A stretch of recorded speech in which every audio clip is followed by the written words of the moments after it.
পড়ে গেছে, আমরা কিছু পেলাম না, বুঝলি তো? এটা যদি সকাল সকাল হতো না, তারপরে অনুষ্ঠান ওখানে আমরা কিছুই পাবো না মনে হয়। এখানে 12টাতে শুরু হতে দেওয়া। ও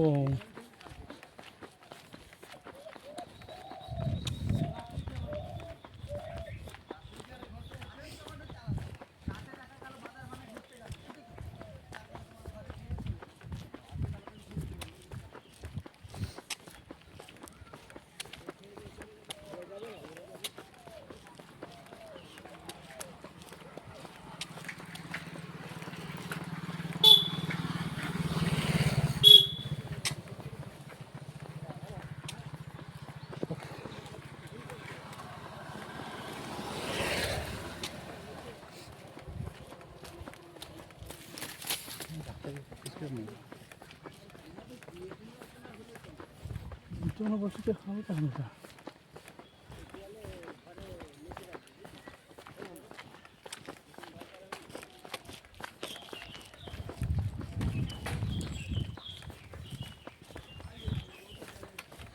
এদিকে গোপালগঞ্জে আসিস না?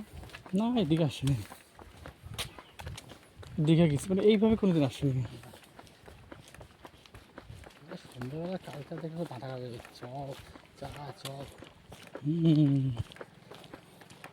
বাজারে এরা যাবেই বা বাড়ি করে।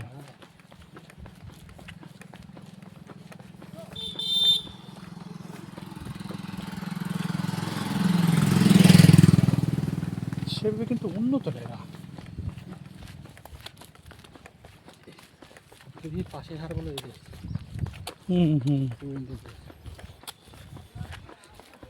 এরা উন্নত না কেন বলছি, কারণ দেশ ভাগ হওয়ার নদী ঐতিহ্য পরের কোনো সমস্যা এদের বেশি হয়েছে, এইখানে লোকজন দৌড়দৌড়ি বেশি করছে। এরা তো এদের এই সমস্যাগুলো কম হয়েছে।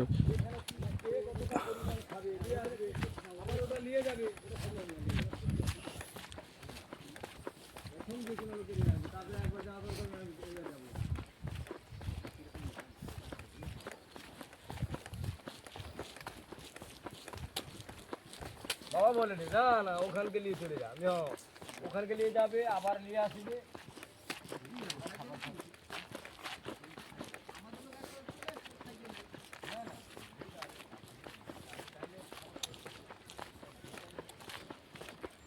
তবে এরা একটা জিনিস খুব মানে, যত তিথি নক্ষত্র আছে না, আমরা তো মানি না। ঘি একাদশী, রাধা একাদশী, এটা প্রচুর মানে। এখানে বৃহস্পতির কথা মাংস পাবি না। বৃহস্পতির কোনো দোকান মাংস খাবে, এখান থেকে এরা বৃহস্পতির মাংস খায় না। দোকানে কি করবো না, কোনো দোকানে পাবে না, বৃহস্পতি বন্ধ।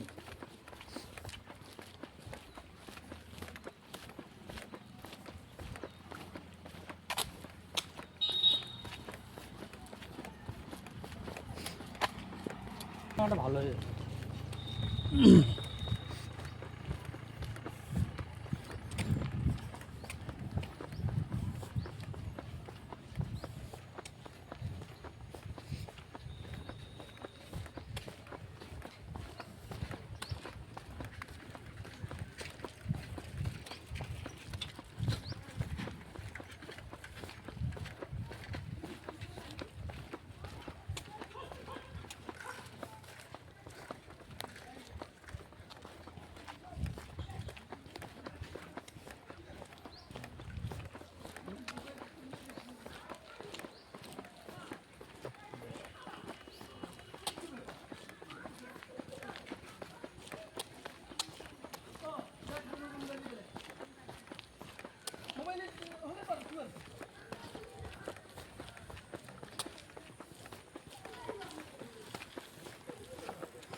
এই তো খাবার আসে না, নেই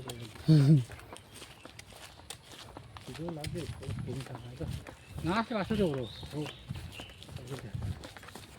আমি তো যেদিন যাই সেদিন খাওয়া দাওয়া হয় না তেমন। তাই খেতে গেলে তো বাস ট্রেন মিস হলে হয়ে যাবে অল্প শেষ আর সকালবেলায় যা খেলাম বেরোনোর সময় ওই রাস্তার দিয়ে মাথায় একটু দাঁড়াই টুক করে ওই ওখান থেকে চপ করে নিয়ে নিই টিফিনের মধ্যে পুড়ে নিই ট্রেনে উঠলে ওরা মুড়ি ওঠে মুড়ি খেয়ে নিই